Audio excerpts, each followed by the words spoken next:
आज आपण लहान मुलांचा जन्म ज्या पादांवर होतो त्याविषयी विचार करणार आहोत. कारण महाराष्ट्रामध्ये जरी या पायांचा विचार केला नाही तरी गुजरात, मध्य प्रदेश, कर्नाटक आणि उत्तर प्रदेश या 4 ठिकाणी मात्र बाळाचा जन्म झाला की सगळ्यात पहिल्यांदा रास नक्षत्र विचारायच्या अगोदरही ते विचारतात की कुठल्या पायाने जन्म झाला, म्हणजे कुठला पाद होता बाळाचा जन्म घेतानाचा. कारण त्याच्यावरून त्यांचं आयुष्य कसं जाणार आहे, सुलभ जाणार आहे, संघर्षमय जाणार आहे, कटकटीचं जाणार आहे का आनंदाचं जाणार आहे, हे या पायांवरून ठरत असतं.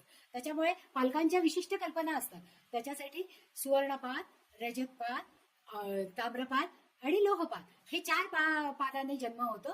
तो आयदर नक्षत्राप्रमाणे आपण काउंट करतो किंवा चंद्र ज्या भावामध्ये बसलेला असेल त्याच्याप्रमाणे करतो. आणि याचा उपयोग आपल्याला त्या मुलांना कुठली उपासना करायला पाहिजे, त्यांचं आयुष्य खडतर जाणार आहे, सुकर जाणार आहे, सुलभ जाणार आहे का, याचा विचार आतापासून करण्यापेक्षा जर आपण त्यांना उपासना केली तर ते जास्त चांगलं होतं.